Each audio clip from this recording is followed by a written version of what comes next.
And we are live.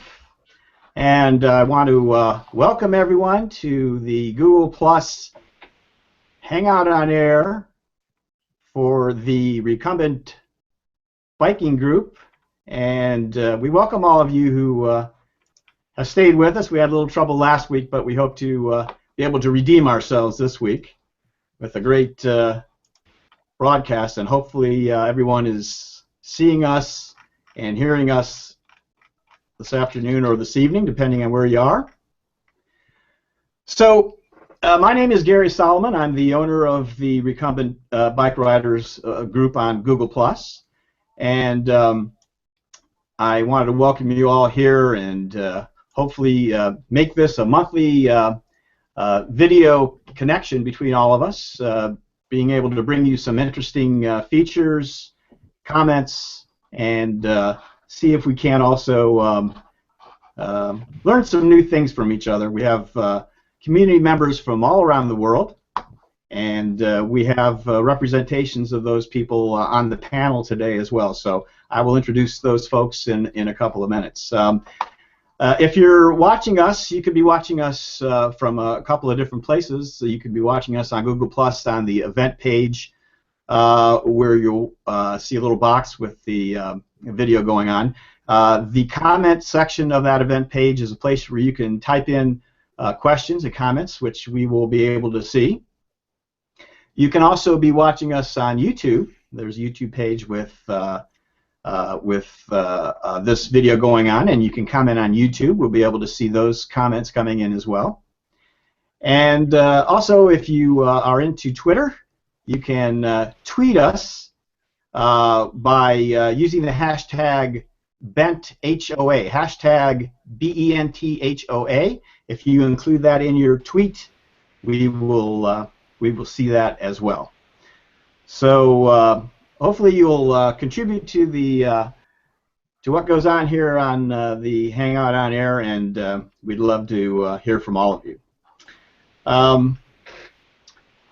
For those of you who can only watch part of this or coming on later on, you are watching on YouTube, because this will be archived on YouTube for watching later on for those who can't see it. So hopefully you'll be able to see it later on if you can't watch it right now. And if you're not watching it now, you can't hear me. So let's see here. So let me talk a little bit about the format of the Hangouts as we have it now. We're going to have it broken down into 5 sections. We hope to go for about an hour. And we're going to break it down into 5. First of all, we have a very special guest with us today. We hope to have one each month that will be of interest to all of you. And that'll be the first portion of our Hangout. Then we're going to have a panel discussion. We'll pick a couple of subjects or two, or you guys can even suggest a particular subject we can discuss. And the panel will discuss that question and interact with you guys as we go. The third portion will be Recumbent News of the Month. So it's not exactly world news, but things do go on in the recumbent community, manufacturing, and various members of our community that do interesting things show up in the news. So we'll talk about those things as well. Then we're going to have an open question and answer period from the audience, so you guys can jump in there, anything that comes to mind you want to comment on or question, and throw it out there for everyone. Please do that. And then lastly, we'll talk for a couple of minutes about the community here on Google+. Hopefully those that don't belong will join up and share your thoughts with us during the rest of the month. And the news that goes on in the community, we'll talk about a couple things that we're doing in the community and share that with you too. So that's how we're going to break it down. Let's jump into it a little bit. Let me introduce some friends of mine that are on the panel today. I'm very excited to have 3 panelists that were with me last month during the disaster, fiasco, whatever you want to call it. And we're brave enough to come back and share their time with me again, so I appreciate that. We're going to talk about who we have. It's, first of all, Travis Prebble is the founder of Recumbent Journal, Recumbent TV. He rides a few bikes. We don't need to go into all of them there. Trike, Rover, Tandem, HP Velotechnic, Street Machine GTE, Rand Stratus, Cat Trike Trail, I should say, and well known in the recumbent community, knowledgeable guy with recumbent. So we're very glad to have you, Travis. Thank you. Next we have Carl Kidd. Carl is from South Florida. He never hesitates to let me know he's from South Florida. Me being from Ohio, in the cold, he always lets me know how nice it is down there and how much riding he's doing this time of year. He's the moderator of the Bent Society of a Southern Florida community here, also on Google+. He rides a Bicetta Corsa. He's been a great help to me in the last month getting things organized and put back together after last month's Hang On in Air. I really appreciate that. That's Carl Kidd with us today. Thank you for joining us, Carl. Thank you. Glad to be here. Thank you. And now we also have Lars Kamm. Lars is from Germany. He resides in Salzgitter, Germany, representing our European members. He rides a HP Velotechnic Street Machine GTE. He has a lot of videos on YouTube featuring him on his bike, and I would recommend you take a look. He has some really interesting ones on there. He also, I saw during the month, he posted about this, he's expecting to get a Strada Velomobile delivered this spring. I know he's real excited about that. So, and we'll talk some more about that at a later time. And I do want to, we have a large number, I think, of Velomobile riders joining us today, watching along. And I really am glad to have you. There's a large community of Velomobiles on Google+. And we hope to get some more of your input on these Hangouts as well, because you guys have a large representation in the recumbent world, and please join us with that. All right, so you've got Lars has a private German blog called www.streetmachinist.de, and he writes about those adventures I was talking about a little earlier on the road with his bike at there. So Lars, welcome. Thanks for having me. All right. We have a very special featured guest today, and I want to introduce to you Jean Ferraton. Jean is a Frenchman who now lives in Barcelona, Spain. He is the owner of a bike touring company called Vida Bike.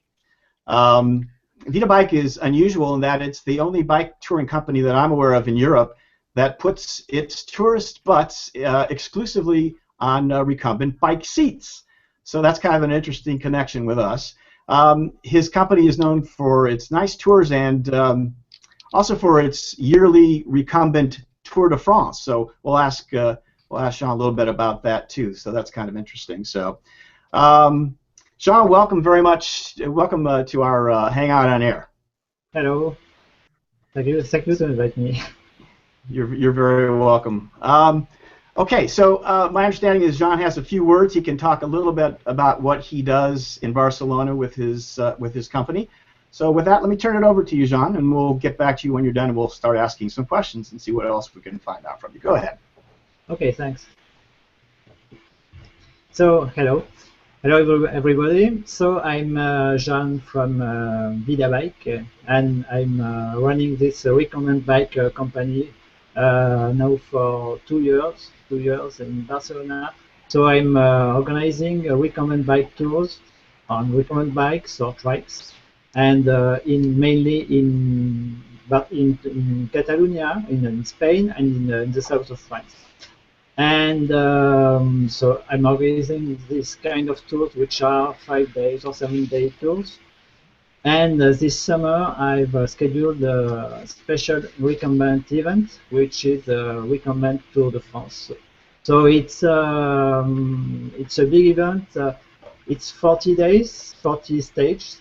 It's 2,600 kilometers around France. Not whole France, because France is quite big, but it's small also. So it's mainly by greenways along the rivers and along the sea, the coast. And it's it also follows the special cycling routes which are called Eurovelo, which are European routes. In all Europe, it's about 7,000 kilometers of route for cyclists. So it's a very interesting way of touring by bike, and I think with the Recumbent bike, it's the best way for me, obviously, to make cycling tourism. And so basically, the idea is this: I've split the tour in some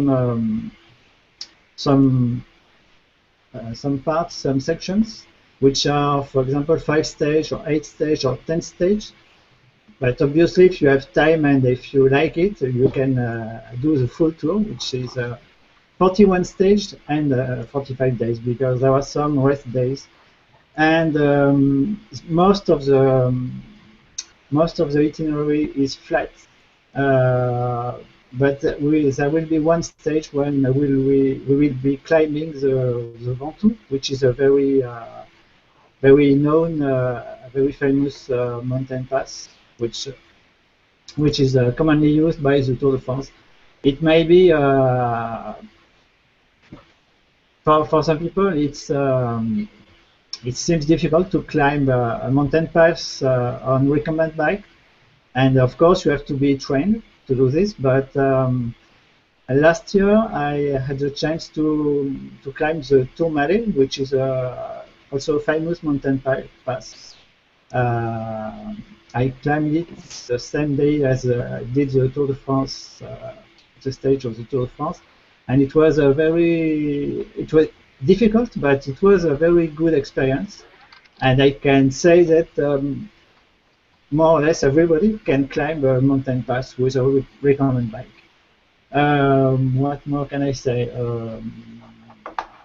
Yes, we organize the Tour de France also we organize a camping in canvas belt tents, which are special big tents which are comfortably which can give a comfortable stay at each stage. And basically that's it. You can have more information, and on the web, hello Oscar from Spain. You can have more information on the website. I don't remember how to share the screen. We will be able to do that for you. Yeah. Okay. So, all right, Jean, thank you for that nice presentation. What we're going to do, I think, Jean, is we will put the link to your website on the event page, and I will also put it up on the community, so that people will be able to find you there.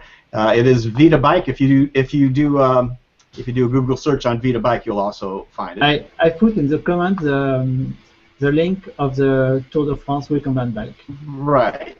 Okay. Yeah. Yes, we can. That sounds good.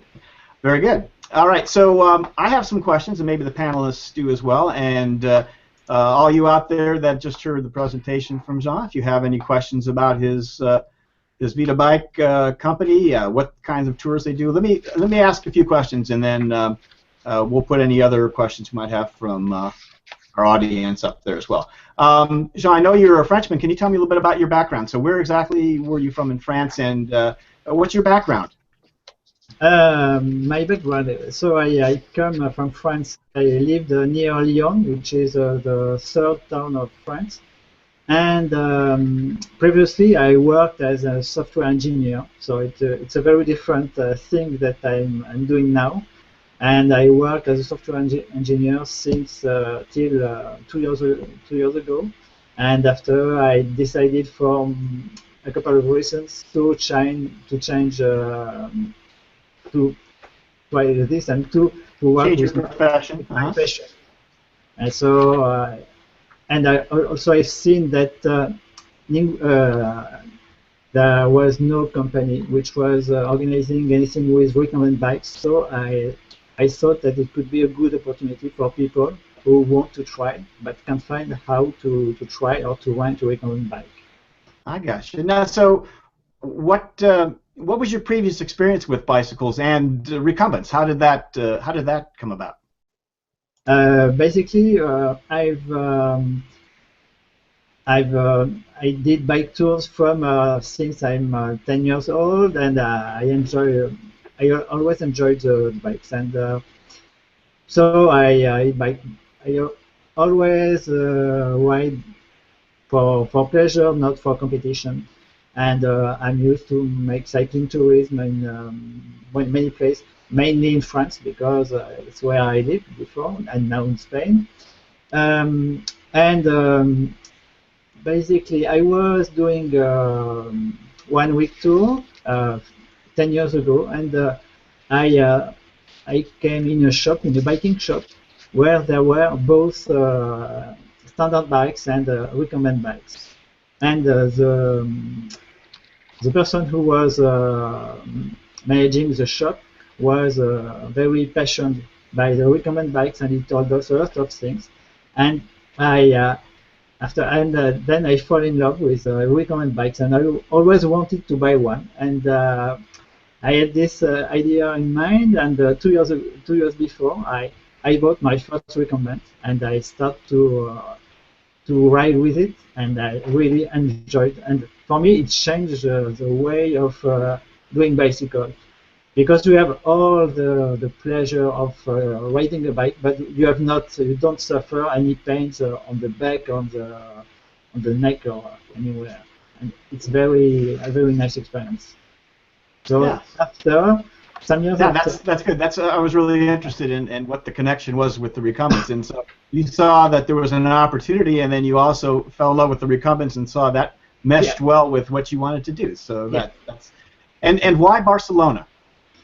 Barcelona, it was for personal change. After I was about 40 years old when I came there, and I thought that I had to change to see another country, another language, another culture, and just to make a change in his life. And it was also a good change, a good experience.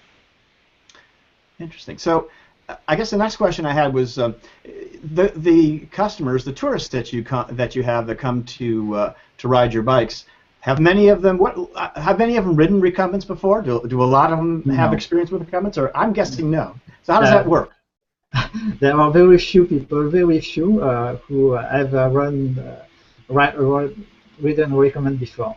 So basically, you have to introduce the recumbent to these people, to tell them about the advantage to use it, and propose them a little trial, which may be 1 day or half day, just to get used to use the bike.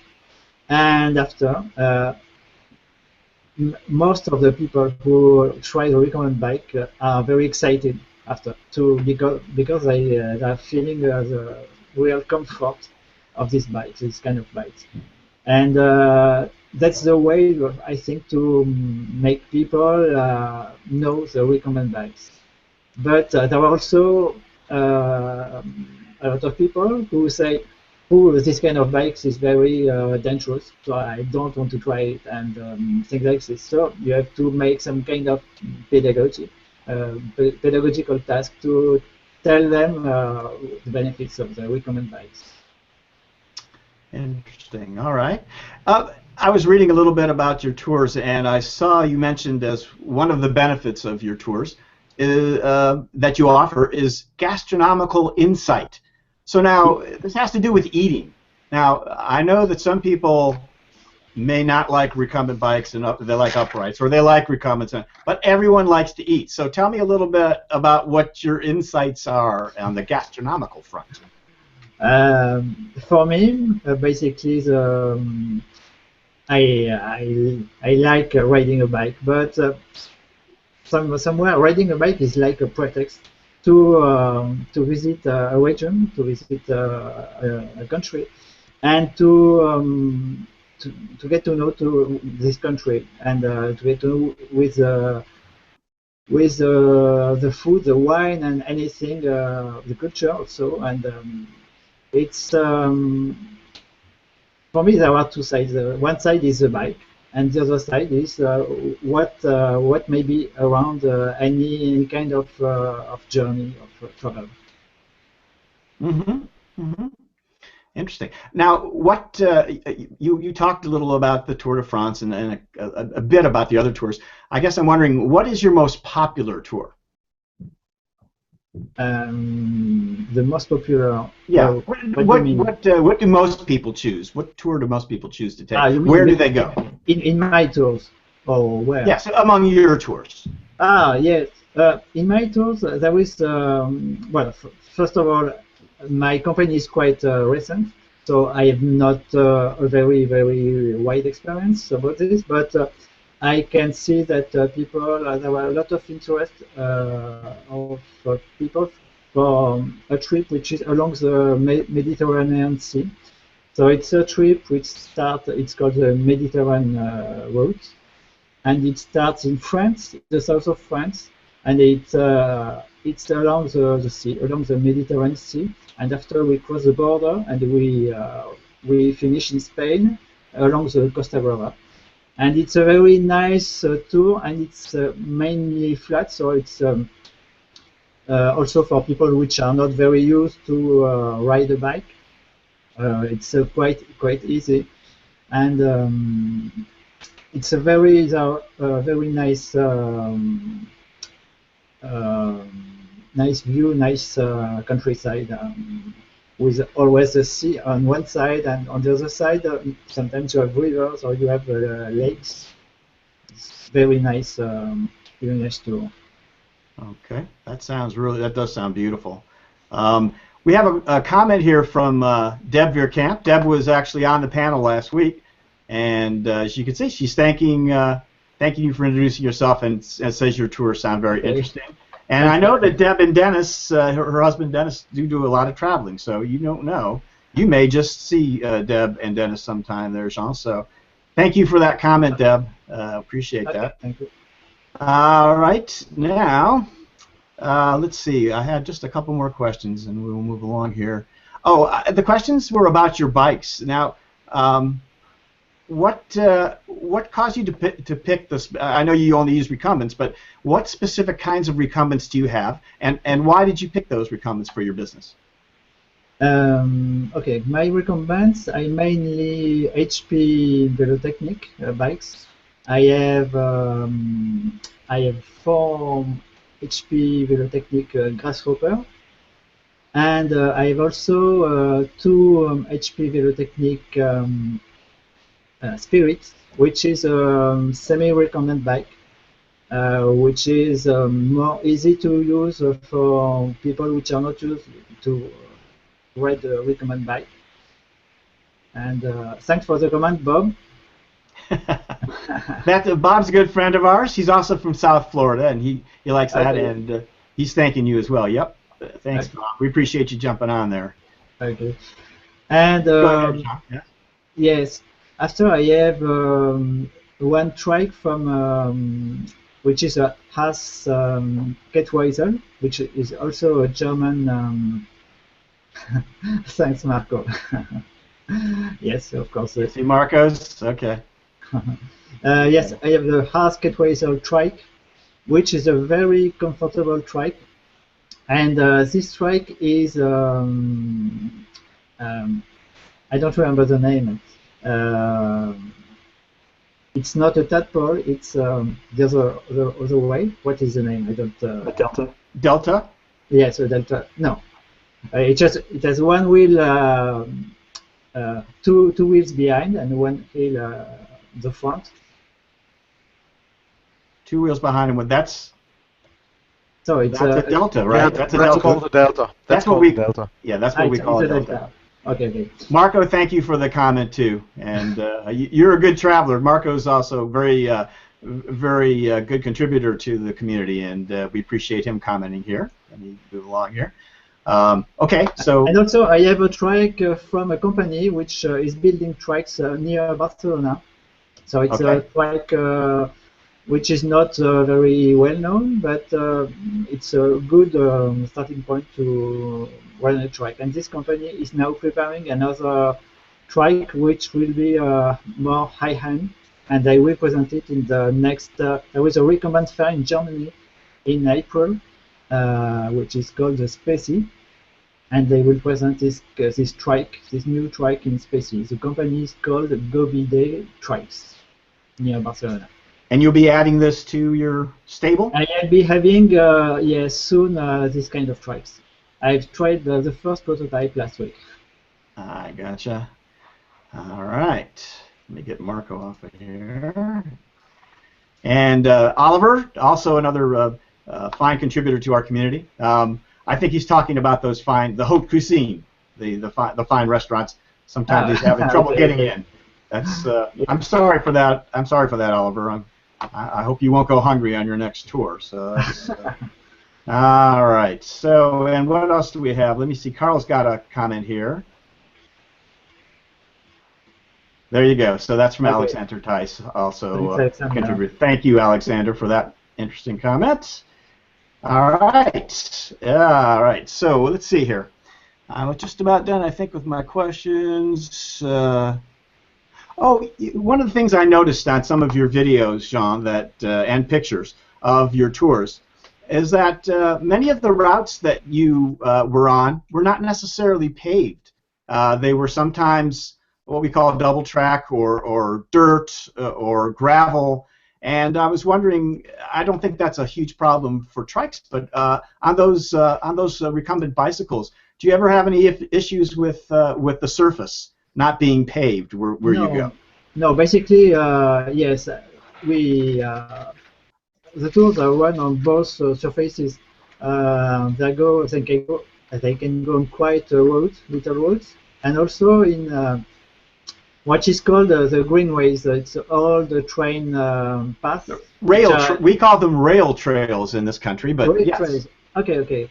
So they are quite popular now in Europe. So in France and in Spain, there are more and more this kind of I don't remember trainways. You say? Rail trails. Rail trails. Okay. You say trail. Yeah. And so there are different ways of doing this. In some countries, they do it like routes, but only for cyclists. I mean, with what is the name? I don't know. With asphalt, maybe it's the name. I don't know. Okay. I'm not sure of the name. And also, with dirt with. But it's good path with good quality. There are no. Thanks, Deb, for the reviews.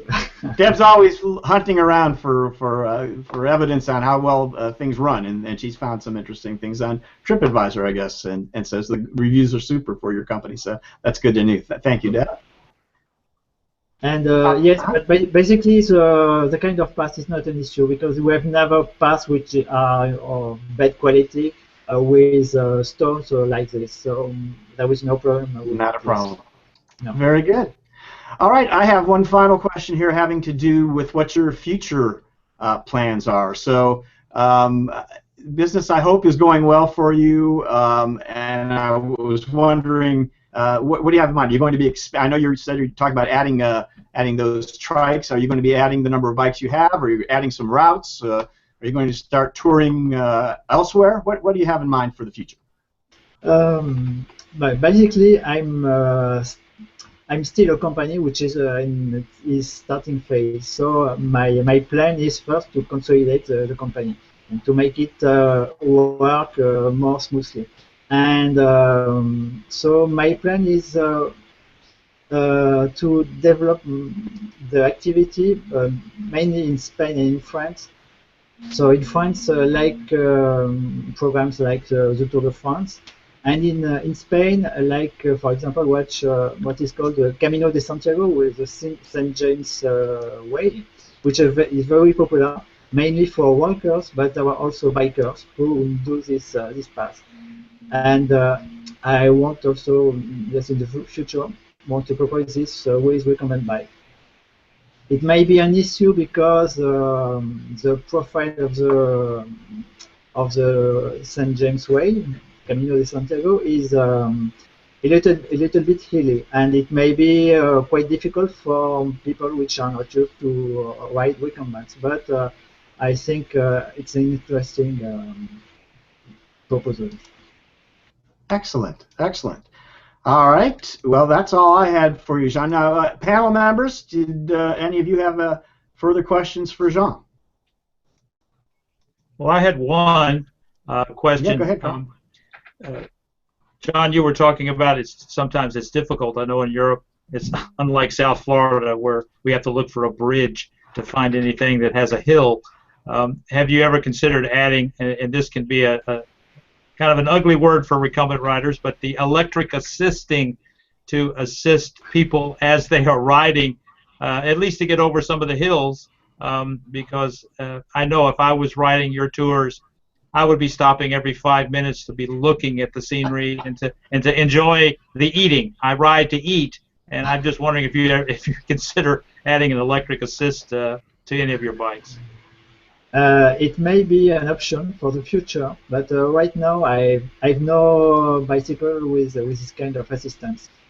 But I know it may be interesting for some kind of people, or for example, if you have a group with some people which are very trained and other people which are not so used to ride a bike and not so trained, it may help them to remain inside the group. So it may be an interesting option. There are also some kind of wheels which help with electric assistance. I don't know exactly, but which charge itself. For example, when you go down here, maybe a good option too. I've seen those. Yeah, very interesting. Yeah, all right. I have a question too. Go ahead, Lars. So John, you said most people who do your tours have not ridden recumbent bikes before. Yeah. So my question is, how big are your groups usually you go on tour with, and how do you handle them at the first days with getting used to the bikes? And are there any difficulties to get a bunch of, well, let's call them newbies, to get used to the bikes and in the same time, get the kilometers done? Yeah. So basically, at the beginning, the first day, I organized what I call an initiation. So I help everybody to ride the bike for the first time and to be comfortable with his bike, to find the right balance. And depending on the people, it may be very easy or it may be a little bit tricky. And some people are a little bit frightened. So for this kind of people, I propose the Trike, for example. If they really don't get comfortable with the recumbent bike, so there is always the Trike solution. And but basically, with the Spirit bike, which is a semi-recumbent, this bike makes the things more easier because it's a change, but not a very big change with the classic bike. So people get more familiar with the recumbent bike through the Spirit bike, well, from my experience. And what I've forgotten the other part of your question. Yes, the size of the groups. It's quite little groups. It's between 4 and 10 people. So, and I want to maintain this activity with small groups because it makes a better how would you say this? Yeah, I think you mean more family or familiar. Yeah, exactly. And, yes, I get what you mean. Yeah. Thank you for the question, Lars. Marco, Marco heard my question to you, Jean, about the possibility of having some trouble on dirt or gravel paths, and wants to assure us that some people don't have any trouble riding their recumbent bikes on gravel paths or snow paths, which Marco, I'm sure, is probably a much better rider than I am. So I didn't mean to say that everyone had trouble like that, Marco. It's probably mostly related to me who has trouble like that. So good point. That's a very good point, though, Marco. All right. Any other questions? All right. Jean, I can't thank you enough for spending the time with us, telling us about Vita bikes, presenting us with the information on how we can all get away a little bit and tour a part of the world that many of us are certainly not familiar with, something that I'm going to consider. And we will put your information up on the community and on the event page so that people will be able to find Vita Bike, which is the name of your company. So thank you very much for joining us. If you would like I mentioned on Thursday when we chatted, you're more than welcome to spend the rest of the time on the panel and jump in and help us if you like. Okay. Or if you have to go, that's fine. We understand. Okay, fine. Thank you, Gary. Okay. Thank you, everybody. Thank you, Jean. Okay, so Carl has, yeah, Carl, we can present this. This is, oh, Marco, you put the website up there. I don't think that's all of it, though. So, and no one's going to probably write that down. So we will actually put the link. So let me, if that was a good idea. All right, so with that part of the Hangout taken care of, let's move along here to Recumbent News of the Month, the section that talks about what might be going on in the recumbent world. And actually, we'll move on over to Travis, who has, I think, a couple of items maybe to discuss with us. Let me present you there. There you go, Travis. So, Travis, tell us what you know about what may be going on newsworthy in the last month or so. What I know. I can tell you what I've read.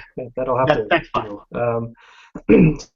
So probably the most interesting news right now is that Edge Recumbents has essentially lost their ability to create the Evolve Trike. It looks like they might have also lost the rights, temporarily at least, to produce the Burley Hepcat, or what used to be the Burley Hepcat, and the Haiku. Basically, they went in with an investment earlier on to try to expand the business, and that has gone south. Unfortunately, all the rights to the products now live with that investor. So Edge, for the time being, their website is shut down. They're looking at redoing their Facebook page and trying to start over. They say that they have some items that are in the works, is coming up with a new trike. And the rights essentially to the Evolve have now gone back to Eric and Alan Ball, who are the creators of the Evolve trike. So certainly interesting developments there, and we'll keep an eye on that, and certainly hope Evolve the best of luck. It is a really fantastic design. If you've ever seen it in action as far as their folding mechanism, it's really sort of mind-blowing. And the Evolve has essentially what is now the TerraTrike Traveler, TerraTrike's response to the ultra-small folding form factor. So if nothing else, they've at least spurred some innovation elsewhere. We certainly hope the best to Edge Recumbents and to Bill Gillette as he works through the legal ramifications of this change. In slightly better news, I guess, Bikes is having a huge sale because they've decided to scale back. What happened is they've been doing so much business because they're serving both recumbent and typical upright riders. Sorry, Travis, one more time. Who is this you're talking about? It kind of glitched out when you said the name. Oh, sorry. This is Beat Bikes. This is John and Jackie Slitter's bike shop down in Florida. They basically decided they're going to scale back because they found out that they did not have enough time to ride their bikes, which is definitely a huge downside of running your business in the recumbent space. So they are looking to focus purely on recumbents, and with the manufacture and sale of their Schlitter Encore bikes.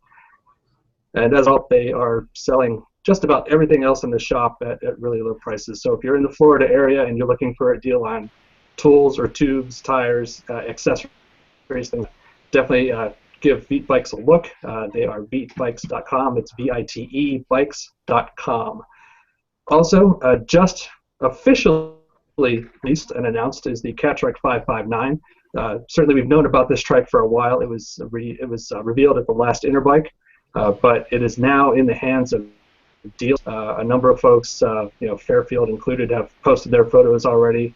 I think Zach Kaplan Cycles has posted a photo, and RBR, with whom I'm associated, as you get in the lower third, has two in the shop, still in a box. I'm really trying to get them to put those together, but they were pretty busy on the ice full fat that you see behind my head. There's some photos that we took this past week while we had lots of snow on the Pennsylvania ground.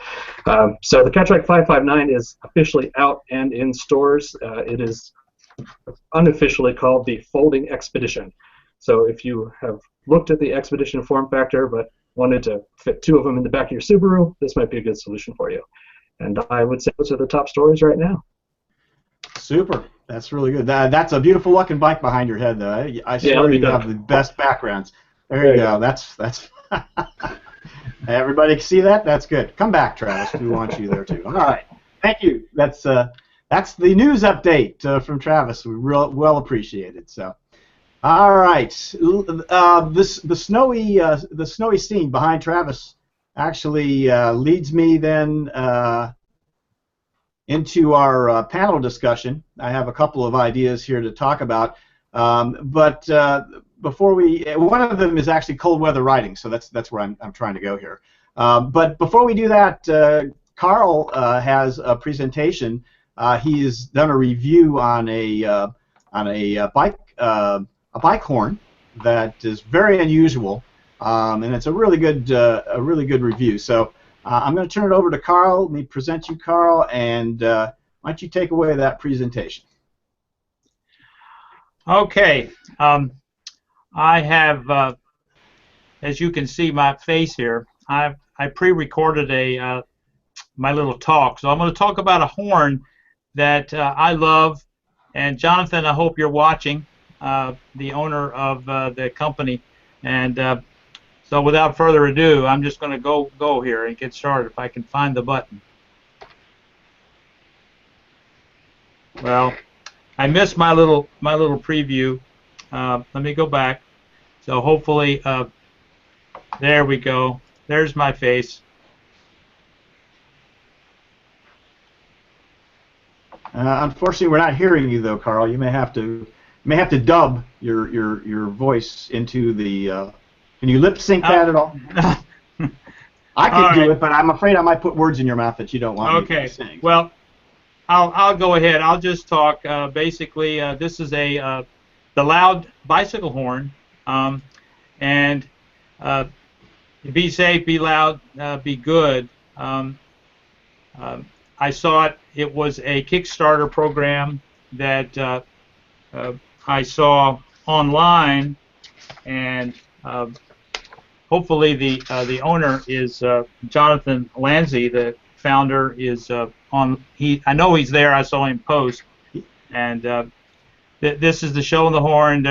Us recumbent riders, we need the long extension. So he's thought of us. The button. Now that's my bike, all decked out with everything. You can see the horn up in the front, right here.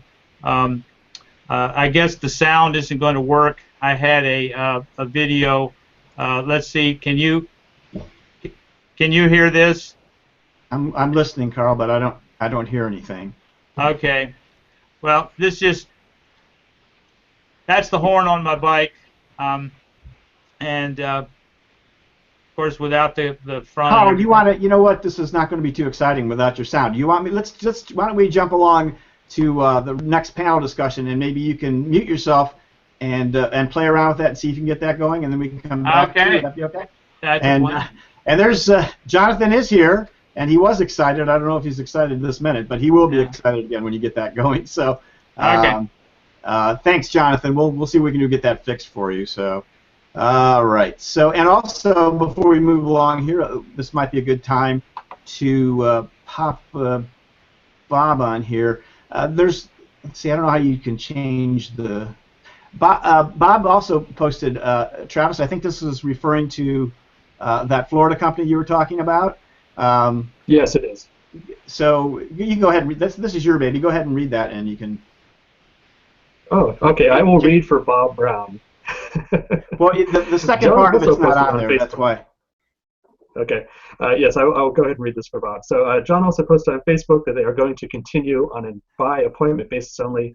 This will allow them to focus more on custom recumbent configuration. He said that they were spending their entire day on routine small repairs, and that there is more to this conversation. Let me see if I can pull that up.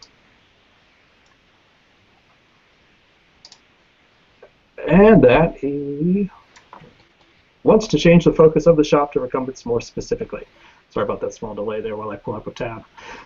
So this is a situation that I'm sort of familiar with. Not personally, I still find time to ride since I'm not a full-time recumbent person, as an industry person, but I know Rob Gentry, who runs the shop that I hang out at the most, takes frequent vacations in order to get in some riding time, and tries to stack hours so they can still get out and ride. So I think this is a good for John and Jackie, especially because of all the activity they do around racing.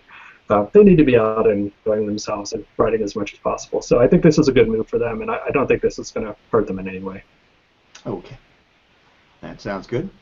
All right, the next subject the panel is going to discuss had to do with, as I alluded to earlier, cold weather riding. So the question is, the first question I have as far as cold weather riding is, do fairings or velomobiles make a substantial difference in the comfort of the rider in cold weather riding? Guys, what do you think? Any of you have any experience along those lines or know anything about that? Not yet, but I'll let you know in 2 or 3 months. You will have a velomobile that you'll be able. All right. Well, we can just wait if you want. The hangout will just hang on until you get your velomobile, Lars. No, we'll get back to you on that one. Anyone else have any experience along those lines, or no? Travis? I don't. I very much am a fair weather cyclist. It's snowing outside right now. I do have a front fairing for my Street Machine GTE, which is still in the box. I've not mounted it yet. Perhaps by the next hangout, I'll mount it and go for a couple rides and let you know. You see, Travis, I'm looking at you, and then I'm looking at the picture behind you, and I'm just assuming that here's a guy that knows a little something about cold weather riding, but it was only a picture. It's nothing that you really had experience with. So, okay. No, I'm actually a guy who knows about photography. So, I mean, I'll be outside in the snow just long enough to take really good pictures. Yeah, and you know what? I'm with you on that. I really don't do much cold weather riding myself. I totally agree. Because I guess, if you're a commuter, you got to ride. And if that's what you do, you do whatever is necessary to get you to work and back. And you bundle up, you get the fairing, you put the boots on, whatever it takes. But I'm more of a guy that likes to ride because I have fun riding. And for me, if it's lower than like 20, 30 degrees, and I'm out there more than 20 minutes or something, it's just not fun when my toes start freezing and all that kind of stuff. So I know there's a lot of people who disagree with that, and that's okay. Let me hear from you. We can talk about it. So Gary, just on a serious note, yeah, I really think that a fairing does make a huge difference, because my experience in riding in cold weather is actually that the wind is the biggest problem. It's not the cold, it's the wind chill that really gets you done. It's like I have the problem when I ride. It's fine for an hour or so, and then I get wet and at the back, and then the wind strikes and I get really, really cold. And so I think a fairing might be a great advantage for cold weather riding. I certainly agree. I do have a fairing on my long wheelbase, my Gold Rush, and when it does get colder, it just does keep the wind off of you, and it does seem to make a difference. It's not like it's toasty, but I'm guessing a velomobile may make a more substantial difference in comfort as well. On the other hand, maybe when it's warmer, it's less comfortable because it gets too hot in there. So that's another question maybe that we'll be asking Lars eventually. What do you have there, Lars? All right, from Alexander. He rides a Flavel Bike E-Orca, and after about 30 minutes of riding, he does get some cold feet. But the rest of his body, I guess, is okay. So there's a little information on a velomobile and comfort thereof. So yeah, thank you for that, Alexander. That's good to know. Let's see here. I also on that I was comparing bikes versus trikes on snow. I mean, people have special tires on the bikes to make sure they get good traction, and the trikes, obviously, like the picture behind Travis, is not going to be an issue with falling over. So that's probably pretty obvious. And hand and toe warmers. I have tried toe warmers. I do have problems with my toes in cold weather. I'm just not really satisfied with them.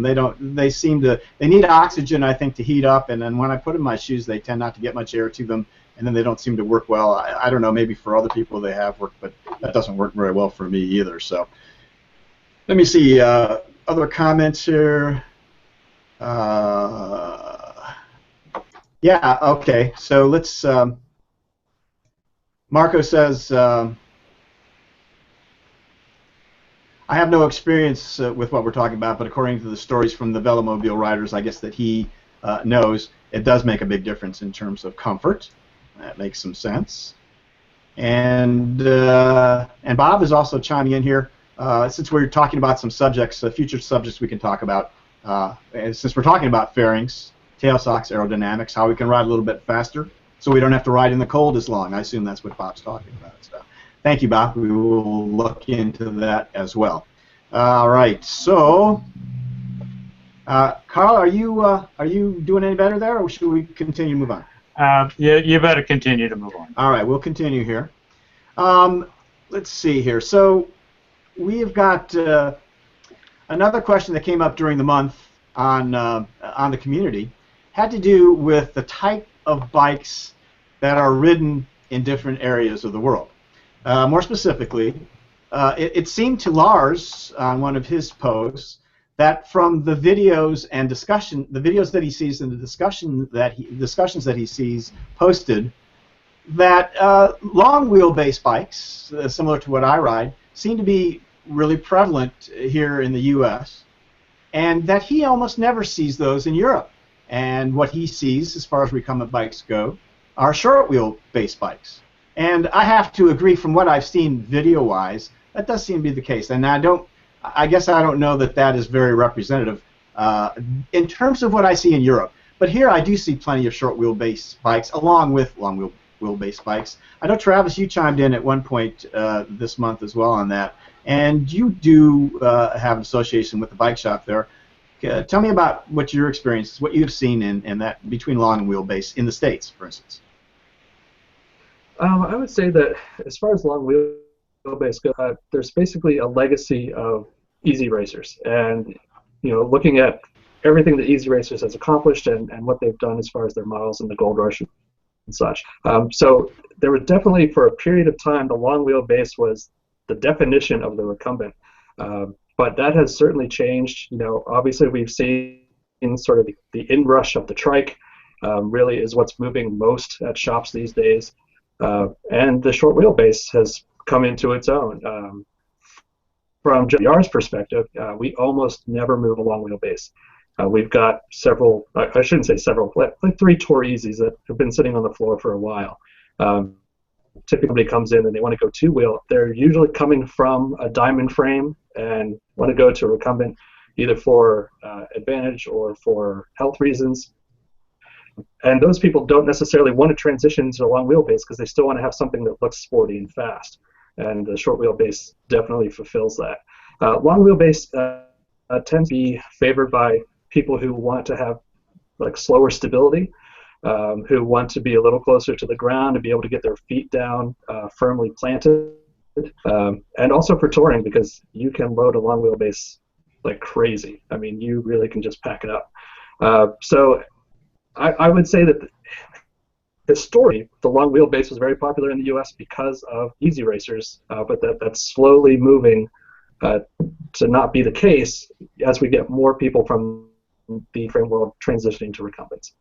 So, and the relationship between Easy Racers and dealers, from my understanding, is not really the best either. Does that play into it as well, Travis?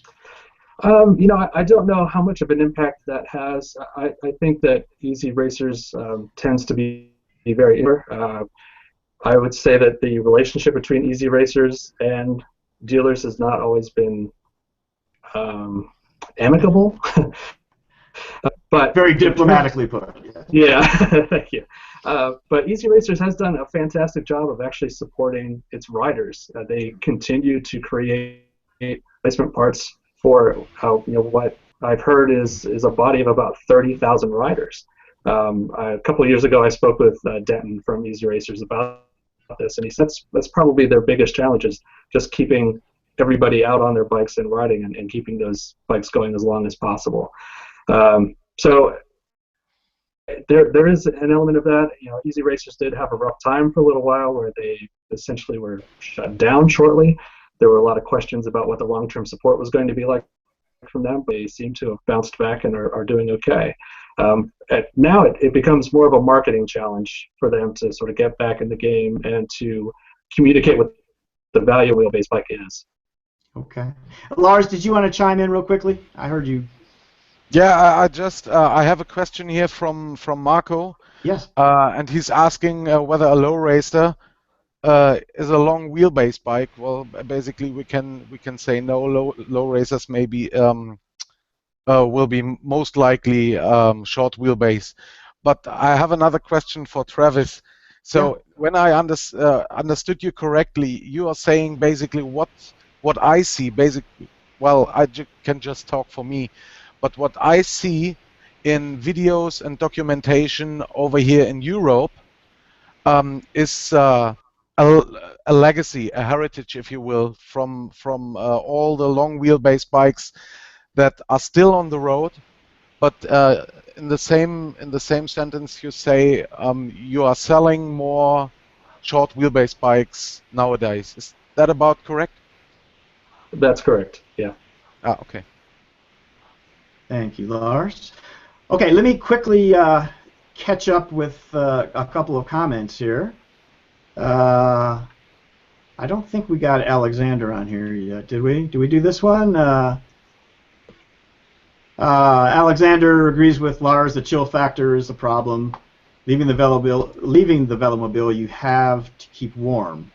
I'm not sure exactly what he means by that. Yeah, I think he means when you get out of the velomobile, you need to make sure that you have some warm clothes you can put on when you leave the warmth of your cozy mobile.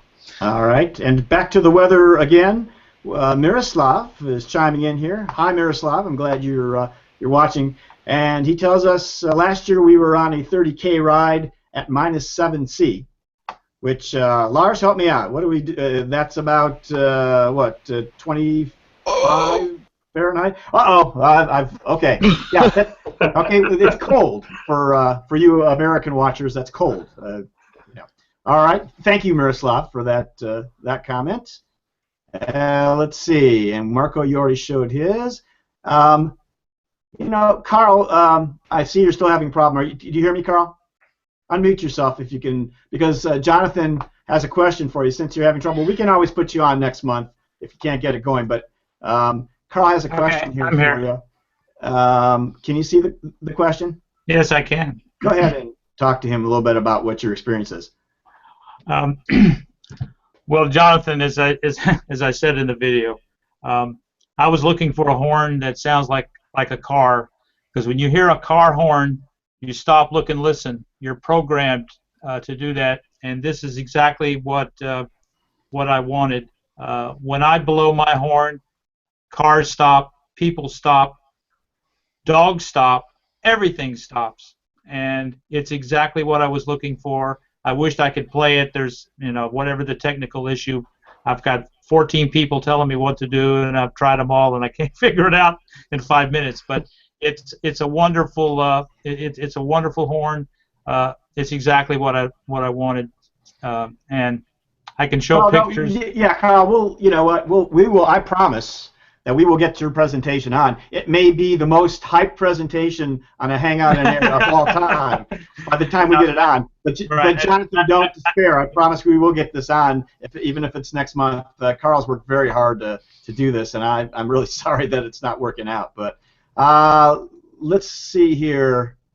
Okay, you got one from a comment from Fred, and he says he thinks the diamond frame riders are attracted to the short wheelbase format because they are generally lighter. Some compare well with good diamond frame weight, and I think that's a very good point. Everybody agree with that? Yeah. For the most part. Nothing against that. Right. I think that's obviously true, Fred. Thank you. Thanks for watching, Fred. I know you you had a problem with not getting that thing on the air right last month, and I appreciate you sticking with us. So, all right, let's see. Just go ahead. Just Go a ahead. quick one. I just looked it up, and -7 degrees Celsius are 20 degrees Fahrenheit, so that's quite cold. 20. Thank you. That's colder than, I thought it was 25. So, good. And now here's somebody. Let me put Jerry on. Jerry's a friend of mine from Canada, and Jerry and his wife ride a recumbent tandem. In fact, he and his wife ride a recumbent tandem that I owned at one time. I ended up selling it to him many years ago. So Jerry knows a little something about cold weather. He says I wear boots and two-way pedals so I can use clipless or clips. However, not riding this winter. Last week, -30 degrees Celsius in southern Ontario. Wow. Lars, please don't do that. Don't do that conversion because that will scare everyone. Also requires ski goggles at that temperature. I bet it does because your nose freezes up. That air gets in there. Wow. Thank you, Jerry. Good to hear from you. All right. Let's see what else we have. Alexander, I'll just say real quickly, he agrees with you, Lars. I'm not sure which comment, but we all agree with Lars most of the time because he knows what he's talking about. Let's see here. Fred. Fred's going to comment about the horn. Fred says he gets the same result with the air sound, which I have seen those. However, its air supply can be exhausted on a commute. So, and I know Fred does do the bicycle commuting. So, Fred, if you're in that much trouble all the time on the commute and you have to use your horn that much, I worry about your commute a little bit, and I worry about you. So, I hope you're okay with that. But that's a good point. Air sound, I know, is pretty popular. I've seen those on quite a few bikes. Yeah, I agree to Fred completely because I got the air sound myself, and I can tell you that cars definitely stop. But the big drawback is that it can be exhausted when you need it, so you need to take care of it. And Carl, quickly, do you know how long the loud horn continues with their battery? How many shots you get on that? Well, I've charged it once, and I've only it lasts a couple of months on a charge. Okay, so that is an advantage, that's for sure. So, alrighty. Answering Fred's comment, we have a rider who has the air zone, and he and I compete on who we can stop, who stops the most cars. Right. But they're both attention getters. All right, let's see. Bob has got a quick comment for you, Carl. Ride your bike into his studio and blow the horn inside. So I don't know if you want to do that. No. Another quick comment, Bob, correcting Lars, saying it's not 20 degrees Fahrenheit. -7 is 19.4. Thank you, Bob, for the exactitude of that comment. Okay, right. I promise I will be more. Precise. Yeah. If you can give your answers to at least 1 or 2 decimal places, Lars, it would be very helpful. Thank you. I try up to 3. Very, very good. Okay, I think that's all the comments we have, and let's finish up here with the last section of the Hangout, which has to do with the community. So, a couple of housekeeping items, and let me get to those real quickly, and we can finish up this month's Hangout. First of all, I wanted to thank all the community members that we have at this time. With this past month, we've gone over the 500 member mark, which is significant for us. That's a lot of folks, and we have people that are great contributors to the community. They correspond with each other well. They are nice folks. You have questions, people are always willing to answer them. They like to share. They share their pictures, their videos. they do what we all do. They ride the recumbent bikes. They get the recumbent experience, and that's really what our community is about. So I wanted to thank everyone for getting us over that 500 member. Please tell your friends. See if we can continue to grow the group to larger numbers. Along with that, I have at the upper right-hand corner of the community, there's a section having to do with our community locator map. So maybe there are some of you who ride in areas of the country or the world, and you'd like to ride with other recumbent riders, but you don't know where they are. You haven't had a chance to meet them. But we have a locator map. So if you will go to the link in the upper right-hand corner of the community, you can click on a little form, put in your name, and put in your zip code or some other indicator of where you live. You don't have to put an address down, but it will give a proximity at least. And then I can put them on a Google map. That link is there as well, and you can see where our members are. And if you find someone in closer proximity, you can message them on Google Plus and maybe get together and ride. Or maybe you just want to know where the riders around the world are.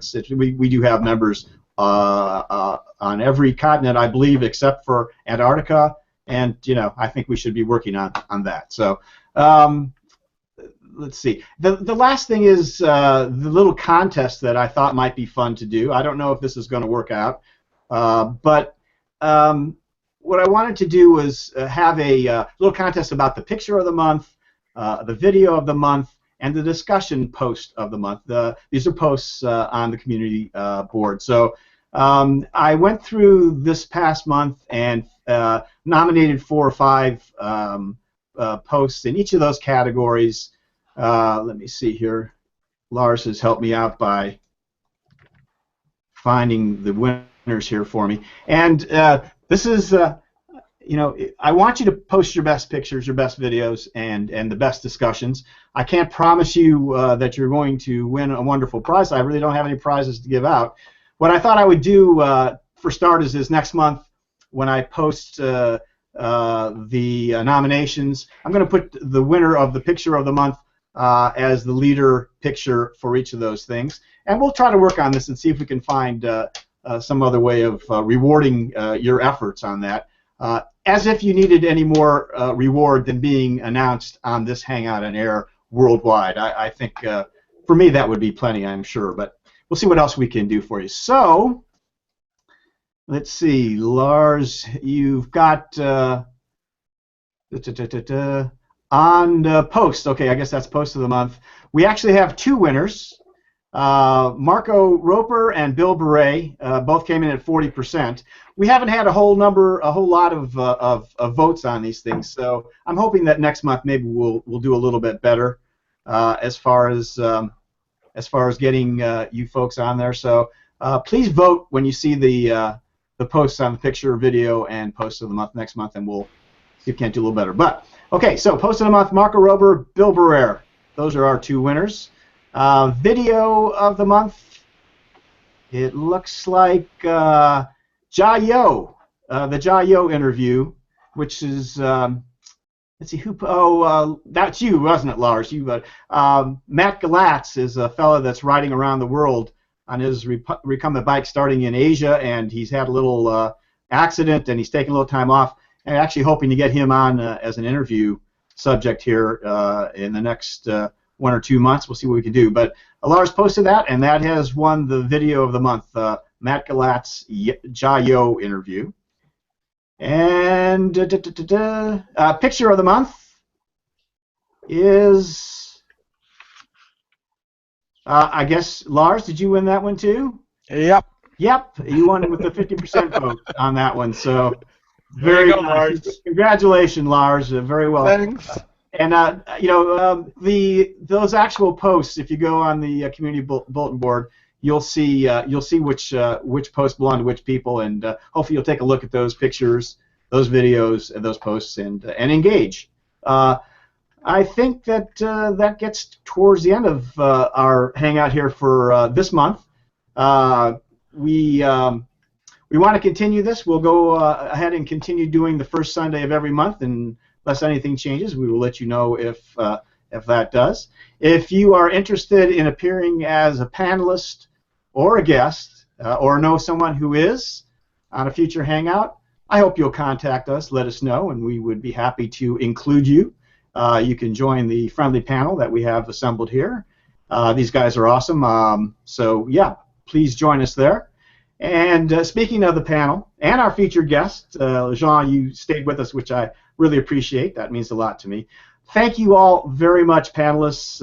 You contributed so much. I could not do this without you. I don't know how well I did even with you, but I really couldn't do it without you. So, Carl, thank you for your efforts. I'm really sorry about your little presentation. It's always something, as we say, but I know you'll get that fixed up, and we will get that going.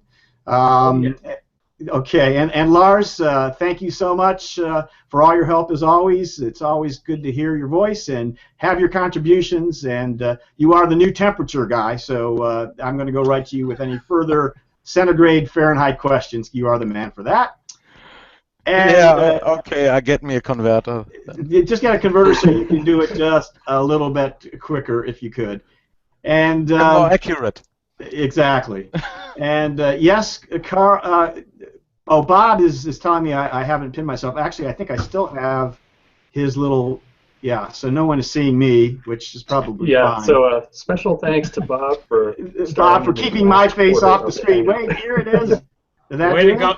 Way to go, Bob. Yeah, thank you, Bob. Well, I can't seem. Oh, now there's not that one on. I can't. Okay, so we're. Wait a minute. We can't end the hangout without me showing my face, can we? There you go. I'm back. Thank you. Okay, there I am. You've gotten a reprieve from me, so that's good news for you guys. Travis, yes, thank you very much. Of course, I'm looking forward to next month's background.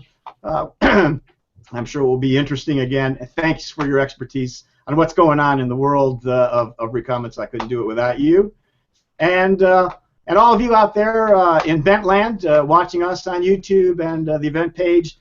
Thank you so much for joining us this month. We hopefully will see you again next month. Bye-bye, all. Bye-bye.